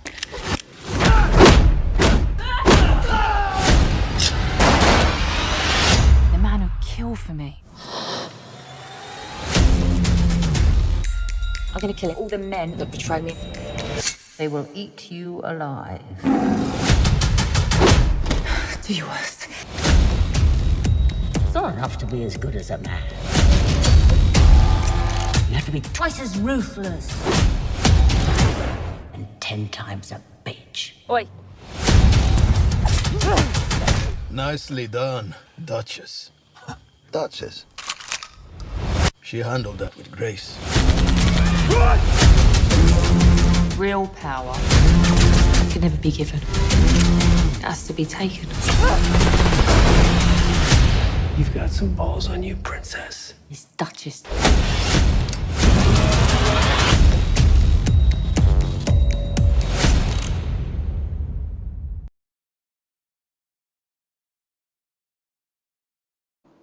That looks so good. You are one of the sexiest women I have seen in a long time. And you're not trashy looking. You're not like a porno sexy. You're like a classy sexy. Like a pinup girl. Listen to me. Like a pinup girl. You're right. Like a pinup girl. He loves that. No, I'm crazy about your whole image. If you keep this image, you're going to be a superstar. Because you know who did this? Charlize Theron did this with the 1940 approach, as well as the tall one, the African, the blonde, the very tall girl, the actress. Oh, she's famous, super famous actress, very tall. I met her; she's huge. Anyway, yeah, I'm going to watch this film. It looks good. You did an excellent job. The trailer looks excellent. So you're very good at kickboxing and all that shit. You had to really work. Box and all of that stuff. Now I know you've been in some other fight movies. Did you learn how to do the fight stuff previously, or basically you learned a lot of it this time? No, so I had to learn to box in this film. I'd never boxed before in my life. I mean, in my previous films, I had to learn to sword fight. I had to learn to horse ride. That was my film, The Reckoning, which is like a period horror drama. Then the film after that, I had to learn how to fire guns. I'd never shot a gun before in my life. I noticed in the trailer that I didn't notice the first time that your director is the same director from Dog Soldiers. Which is a great film. I just watched it the other day because I'm actually working on a werewolf movie now. And so, Charlotte, tell me, how come you couldn't get an American release, in theaters? In theaters. You know, I spoke to my publicist about it, and he said British gangster movies are tough. You know, like look at Layer Cake. It was phenomenal. It was a massive success. It took time for it to kind of blow up and become, you know, what it is today. I think because it's British, that makes it slightly harder. I think so too. Because the gentleman didn't do it, you know, as good as it should have done. Jimmy said to me, if you have $1 million, you can get an American release because that's what you have to have. I think that's nonsense. I think it should be outlawed. That's called years ago. There was a law against that. It was called. It's not really pay for play. It's just what you got to do. Well, yeah. Well, so in other words, if you put up $1 million, they would put your film in this country. Well, you pay for it to get it in the theaters. You pay for it to get it in theaters, which I think is horrible. That should not be, because a good film is for everybody's pleasure and enjoyment. And to deny the public that, I think, is very criminal. Considering all the terrible movies that are actually out, this one actually looks really, really good. Well, because of her, did you see her body? You know, and Charlotte, I'm gay, so I'm not hitting on you. You know? It's not like I'm some horny old 84-year-old straight guy looking to get laid. I mean, no. I'm crazy about you already. You remind me of a paper doll, a cutout. You just have something about you that's, you know. Ron likes the glamour. You do like the glamour. Yes. His best friend was Jane Russell, the movie star Jane Russell. Who wore her hair like that. Who wore her hair like that. You know, and your accent is very, very sexy. I think that we need to have women again, not these weird things out there, these dykey looking broads with purple and disgusting. We need to have women where we could look at their beautiful curves and their lovely hair and their beautiful face. You, my dear, the men are going to go crazy for you. I think it's fantastic. So what took? You know who you look like? What's the name? I'm 84 years old. My mind's gone. The one that he used to beat her up all the time. The guy I hate from Long Island. The actor I don't like from Long Island. The one that shot the director. Kim Basinger. You look like Kim Basinger. Oh my God. Well, you know, after this film, me and the director, Neil Marshall, did another film, which is an erotic thriller. I thought of that because 9.5 weeks. And that's very, very cool. Very, very different. I'm kind of the antagonist in that. But I'm very, very excited about that. That's, again, great director, Neil Marshall. We co-wrote that. And that's something we shot after Duchess that's coming out next year as well, called Compulsion. You have a lot of films that we've had people from so you work with Colin Egglesfield a couple of times. I was asking about the fight stuff because you did a movie Fight or Flight with Michael Jai White and Dolph Lundgren. You know, those are like big action, you know, star people, really big. I mean, it doesn't really get much bigger. Michael Jai White is probably next to Jason Statham, probably like the next biggest, you know, karate guy. And have you ever met Jason Statham? Never met him, actually. You know, I just finished shooting Fight or Flight. It was incredible to work with Dolph. And I mean, well, if ever you meet him, kiss him for me. You know, unfortunately, I already did. I played his wife. So this kiss is from Ron. No, he wants Russell. Jason Statham. He doesn't really watch action movies all that much, but he very much. I love Jason Statham when he kills 20 people in a room. I love it. All by himself, and he beats them to death. I love it. I enjoy his work so much because he doesn't act. It's like he doesn't like acting. It's like, I hate being here. Why am I here? Let me do this shit and get it over with so I can go home. I think that with Duchess, because it's very similar, it does have that British feel. I love that. Hang on, wait, I'm talking. I like those flashback like the flashback part where it starts out showing you all the stuff and then flashbacks, and it has a kind of like a bullet train, or I don't know. It has like kind of like a lot of those British really cool film vibe of it though. You know and I what? think, Someone compared it. Actually, the editor said if Tarantino and Guy Ritchie had a love child, this would be it. yeah, I think so. I agree 100% with that. Yeah. Being from the UK, have you ever met Michelle Dockery? You know what? I haven't, no, and I love her. I think she's I love her more than you. That's his favorite. That's his favorite young actress. I watch her work. You know, I'm in the business 64 years, so I know acting from bullshit, okay?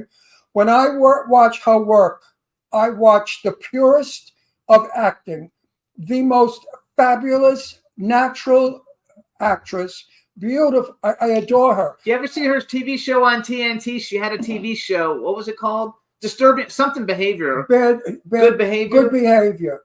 She played a prostitute, drug addict, murderess, no good for nothing, everything rotten human being. Hooker. And she was brilliant. It only was on 2 seasons, but you should watch it because I would learn. You would love it. First of all, it would be a part you could have also played. Yes. And you know, and you're probably like, I think that your British accent and your looks and your style are going to help you break out from the pack from all the other, people that are trying to do it. Because I think you got a lot going on for you, actually. Listen, I was in a fabric store in Manhattan 50, 60 years ago, and there was this little short, fat girl in there, and I began talking to her, and her name was Bernadette Peters. You know who she is, the Broadway star, Bernadette Peters. She's young. And I said, "Oh, you're an actress." I said, "I'm an actor." She said, "Yes, I'm in an off Broadway musical called whatever it was, Chips Ahoy or something." And I looked at her and I said, "You're going to be a great star." I don't know why I'm saying it, but my gypsy gut soul tells me you're going to be and she said, "Thank you." Well, I met Bernadette years and years later in a movie theater watching Blackbeard with Richard Burton. I met her in the lobby and I said, "Hi, you don't remember me in the book?" She said, "Oh, I certainly do remember you." She said, "Yes, I do." She said, "And your prediction came to be true." I said, "Yes, you're Bernadette Peters." And I say the same thing about you. I got a gut feeling that you're going to be up there with Charlize Theron and the other one. The other tall blonde that I can't think of her name. My daughter met her. She's that tall, the one that had a nose on. I don't like Nicole Kidman. Nicole Kidman. That's the other one. Absolutely. No, You're on the Nicole Kidman type. You're that tall, blonde, sexy thing. No, you have a look. I really do. You don't look like everybody else, and don't get the tattoos all over your body and stuff. Keep this look. Please keep this look. I'm not lying to you. This look is going to go far because you know why? Everyone that I know, I used to do college lectures to kids, and I would talk about the golden age of Hollywood stars and films, what made Rita Hayworth, Hedy Lamarr, Jane Russell. And I said it was glamour. Glamour has been since the beginning of time. Marie Antoinette was glamour. So glamour will live forever. Glamour doesn't get old. That's the sad thing about Hollywood today. It's gone. The golden age, the movie stars, the glam is gone, and it's really sad. No, it's not gone as long as you look like this. Keep it alive. As long as you maintain this clean cut, Lauren Bacall sort of Elizabeth Ron knew Lauren Bacall. He knows Elizabeth Taylor. He knew all of them. All the women I'm talking about, I've known. Oops. And one of my favorites, I would love to have met them both, would be Liz Taylor and Marlon Brando. There you go. I knew Elizabeth. Elizabeth Taylor, I knew well. And a good friend of ours dated Marlon Brando's son for a long time. No, my niece was married to him. And then a good friend of ours dated him. So yeah, Lorraine Landon. But he knew Elizabeth Taylor. He had met Elizabeth Taylor. Yeah, he did some work for the Elizabeth Taylor Foundation. Everyone thought she was like in person. Was she just amazing? She was very childlike. I found her not to be swift. I did not find her to be educated or intelligent or a strong woman. I found her to be girly. I think it's because the studios made her a child always. Yeah. They kept her as a child or whatever it was. But I liked her. She cursed a lot, which I liked. That made me feel at home. Fuck was her favorite word. And she was just real people. And as far as her beauty goes, I looked for those lavender eyes and I never found them. Okay. I found blue-green. Blue-green, An interesting color, but not lavender. The makeup that she wore made it lavender.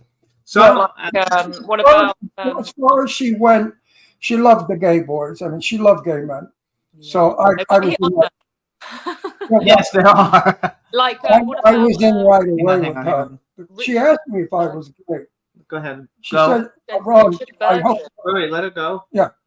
No, Richard Burton. I mean, I've never met him. Never met him. We just watched a movie he was in though recently because But we watch a lot of Turner Elizabeth Classic Taylor movies. said, Ron, I hate to ask you this question, but I suspect you're gay. I said, yes, I am. She said, oh, good. Those are her words. Oh, good. a lot of beautiful women love gay men because they She don't. was very sweet, very little, very chubby, very sweet. So I have a question for you. Are you looking to be? Are you gonna like? Are more of your upcoming roles action roles? Are you looking to do more action stuff, or are you just looking for anything that's as long as it's a good, strong role? You know what? A lot of people are saying that I should focus on action because they think I'm great at action, and that's kind of my wheelhouse. But I'm just about to do a drama, you know. I mean, I want to feed my soul a little bit more, so I'm very excited to jump into a drama after this. I've just optioned a New York Times best-selling romantic book. I want to do a romantic piece. So, you know, I'm used to doing very genre-driven, you know, action, horror, sci-fi, which is great. But I want to do. I'm the next couple of projects. I want to do a little bit more, you know, drama, romance base. So the buzz in Hollywood right now, underground, is comedy. They want comedy strips now because the world is so screwed up. Everybody's so unhappy. We need comedy again. So in the next 5 years, you're going to start to see a lot of comedy, slapstick kind of fun films like we used to have. And you'd be good for that. I could see you playing the Jean Harlow or the Carol Lombard role of the flighty, blonde, funny girl, you know. I think what? My first movies was that role. It was myself and Stephen Baldwin called No Panic with a Hint of Hysteria. Total slapstick. We shot it in Poland. It's like kind of a cute slapstick Christmas movie. It was very, very fun. It was one of my first roles. It was great. I think you will be going in that direction. I think you're going to have a hit comedy. So wait, let me brag for you a little bit. I predict these things. Sometimes they come. You guys, here's some of the movies that you could have seen Charlotte in. First Kill with Bruce Willis and Hayden Christensen. Ulysses, A Dark Odyssey with Danny Glover, Udo Kier, and Gianni Capaldi. Ron did a movie with Gianni Capaldi. Yeah. And Udo Kier lives here. We live in Palm Springs. He actually lives here. We see him all the time. Cool. The Reckoning with Sean Pertwee again, and Bill Fellows. I love Bill Fellows. He's fantastic. The Possession at Gladstone Manor with Kaylee Cowan, Jesse Metcalf, William Mapover. Lynn Shea's been on our show. Barbara Crampton's been on our show. Then you have Vice with Thomas Jane, Bruce Willis. Jonathan Sheck's been on our show a bunch of times. Colin Egglesfield again. Reaper's Night with Christy Swanson's been on our show. Jessica Zohr, Zach Galligan, David Kochner, I don't know how you pronounce it. Miko Hughes and Samarie Armstrong. I mean, these are all like really A-list names. And then I wrote down that you play Nicole Brown's system in the Juice movie, like about O.J. Simpson. Yeah, that's another one. We shot that a couple of years ago. Half the movie is Nicole and OJ, and the other half of the movie is in flashbacks, and the other half of the movie is an attorney telling their story. So we shot half the movie, and then COVID happened, and the strikes happened, so we haven't quite finished it yet. So I'm hoping that comes out next year. Was it disturbing to shoot that movie, and did you take it home with you? Sorry, say that again? Was it disturbing to shoot that film, and did you take it home with you? Yes, it was one of the most challenging roles. I felt such a responsibility. I mean, you know, the whole situation and what happened to her and everything. It was very, very tough. Very, very tough. and I did take it home with me. Yeah, I did. Do you lose your accent? Like, can you lose your accent? Like, I love your accent, but like if you have to, like playing Nicole Brown Simpson, you couldn't have had an accent. Of course. Well, you know what? When you see Duchess, the opening scene is me doing an American accent in a Okay. No, she could have an accent because Nicole has an accent. Don't forget, Nicole is from Australia or Africa. No, not Nicole Simpson. The one who got murdered by O.J. Simpson. She's not from Australia. Oh, I'm thinking of Nicole Kidman. Yeah, you're thinking of Nicole Kidman. Oh, no. That played the part. Who played the part of O.J.'s wife? She did. Oh, She played O.J.'s wife. So you had to be killed. That's a horrible thing to do in a movie. Horrible. Have you been killed in other movies? You know, the last few movies that I've done, I've kind of been the badass protagonist killer. But I've had That's fun, though. In films. I can't discuss the movie I start next week, but all I could say is I don't like my ending. No. At all. So you were also in Ocean's 8. That was when you were first starting. How long have you lived here in the United States? So I moved to LA when I was 19. When I finished drama school, I said That was 2 years ago. So like 2 years ago. Exactly. Of course. No, Ocean's 8. I mean, just to have it as a credit is a really big credit. Just in general. right. I mean, the biggest stars in the world are in that movie, so I think it's a lot of fun. So here's a question I always ask everybody: male and female bucket list of people you haven't worked with yet that you'd like to work with. They could be living or dead, but don't say Elizabeth Taylor since you already said her once. Pick somebody else. And then, if you could have ever been in any movie that's ever been made, what movie would you like to have been in? Gone with the Wind. Oh, what movie? Gone with the Wind. Interesting. Now, who would you play? Would you play Scarlett O'Hara, obviously, and And yet so many other people say Olivia de Havilland. They felt that her role was far more superior than Scarlett. That Scarlett was frivolous and silly, but Olivia was deep and dark and desperate. So which would you prefer to be? Light and airy or deep, dark, and depressing? Usually deep, dark, and depressing, but that movie had to be Scarlett. I mean, my character name in Duchess is Scarlett. Scarlett. Oh, that's awesome. Yeah. Is that why? Is it based on? Oh my God! Did you hear that? No. She said her character name in Duchess, her new movie, is Scarlett, because of Scarlett O'Hara. Okay. I love that. I think that's cool. So, have you written a bunch of the other projects that you're actually in, or was this your first that you have? So the Reckoning, which was my first film that I co-wrote and produced and starred in. Yeah, I was very, very honoured. I'd won 13 awards for that movie. It opened up during COVID and we got a theatrical and it did really well. I'm really proud of that movie. It was kind of my first movie that I made myself. And then after The Reckoning, we did The Lair, which was a full-on action sci-fi movie. I mean, one of my favourite movies is Alien, Sigourney Weaver. So it's got that vibes about it. So Lance Henriksen has my lifelong favorite actor. I collect action figures. I have all his action figures. I've met him a bunch of times, and I actually in my collection he makes tiles. Like ceramic tiles of the alien monster. He doesn't sell them or anything, but he gave me one of them as a gift. It's like my most prized possession. But Aliens is like the greatest. I don't know about this new one that's getting ready to come out, but the old Aliens with Sigourney Weaver, they're the best. You guys, you need to check out The Lair, which was my previous movie. You would like it. It's definitely got that. The Lair. It's on Amazon and iTunes. Who's in it? Who's in it with you? So Jamie Bamber, the great Jamie Bamber, Jonathan Howard. It's more, it's not. I would say Jamie Bamber and Jonathan Howard are the biggest names in it, and myself. The rest are just brilliant actors. It just came out like a year ago or 2 years ago? Yeah. Oh, Absolutely. wow. Okay, so I have to ask this question because the chat room wants to know. Are you in love? Who's your guy? Or have you not a guy? I am with someone, yes. But not necessarily a guy. No. Yes, he is a man. Okay, we had to clarify that. You want to tell us a little? Is he an actor? No, he's not. I've been with a few people in the business, and it's kind of refreshing to be with someone who's not in the business. You know what? Everybody says that. Everybody who's not with someone in the business says that, and I agree. I'm married to Jimmy, and we're in the business. I hate him. But you know what, though? Sometimes it works, like you guys. No. When Jimmy was a fashion designer, he used to design for all the big rock stars. He dressed Elton John, Madonna, Cyndi Lauper.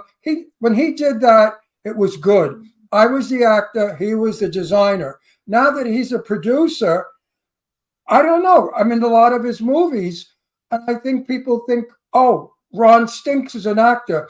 He's just in the movie because he's married to Jimmy, which is not true. Yeah, it's not true. He's actually a really good actor. No, and I'm asked every movie that I'm in that he's producing, he didn't ask me in. Other producers or directors asked me to be in them. So it stinks when you're married to a producer and people think that that's the only reason why you're working. Until they see it. Exactly. That's what happened with Neil, my ex, who's a director, and we did this movie together. It's like, oh, they did that. And it's like, no, like the work speaks for itself. Yes. What's the work? That's it. 100%. Say, yes, I do get some parts in movies because I sleep with the producer. Wait, who? No, I'm joking. I'm scared of parts. So who was a guy that you said Gone with the Wind? Who are a male and female actor and actress you'd like to work with that you haven't had a chance to work with yet? I'm sure you're going to get a chance to work with whoever you want, and if they're dead, well, you won't get to work with them, but at least we'll know what kind of people you like. Marlon Brando, number one. Okay. Marlon Brando, interesting. Marlon Brando. And a female? Female, Meryl Streep. Everybody Did you know thinks that her. Marlon Brando was the most difficult actor to work with?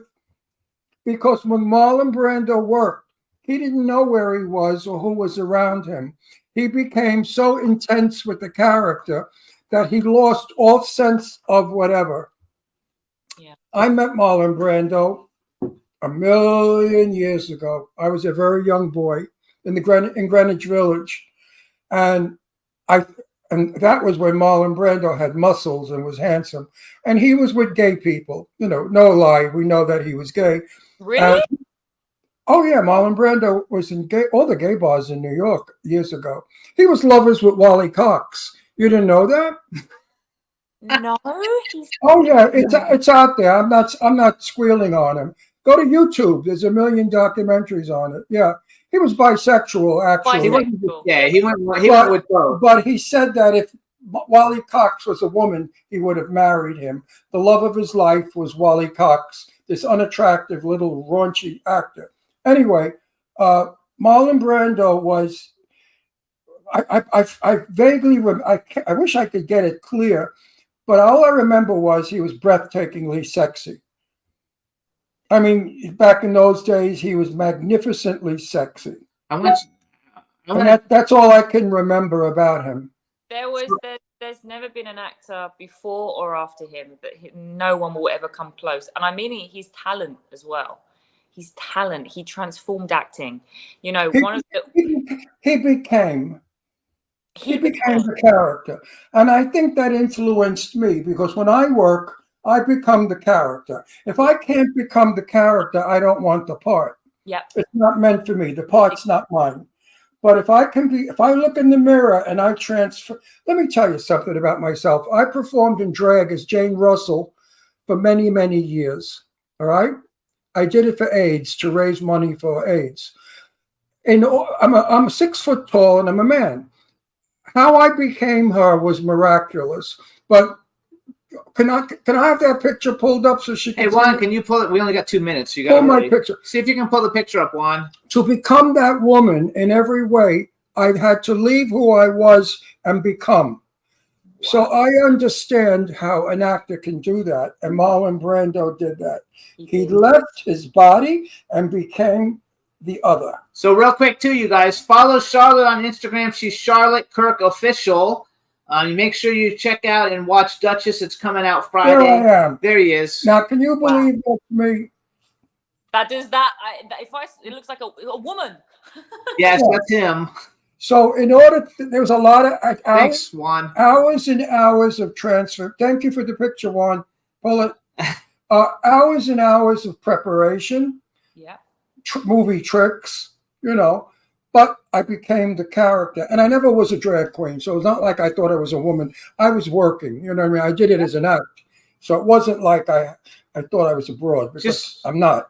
Far from it. In the chat room, Charlotte, too, just so you know, they're also saying they think you look like Kylie Minogue and Kim Wilde, which are both phenomenally gorgeous women. Oh, she's a beautiful woman. You got it going on all the way around. Everybody loves you. Stay the way you are. I think I'm going to be a fan of yours. Aww. Seriously, I'm going to watch your career, and you're going to come back on. I would love to come back on. And you're going to say to me, Ron, you were right. The comedy I was in is a hit.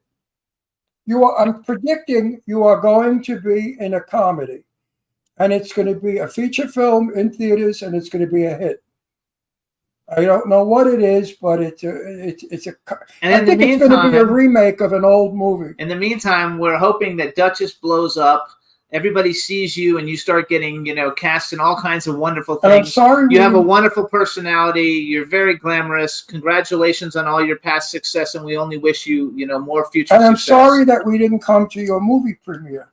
Oh, I know, guys. The next time, but please watch the film. I think. Well, we're gonna watch it. We were very ill, Jimmy and I. We were just ill, and we were afraid. Had to he has to start cancel. shooting on Monday. He starts shooting a movie on Tuesday, and we were afraid if we do that long drive and we get sick again, we have a problem. So that's why we didn't come. But keep us posted. You can get in touch with me, and when you have Charles, when you have new movies coming out, let us know, and we'll bring you back. Amazing. And we want to thank Charles Sherman, too. I think you're sensational, period.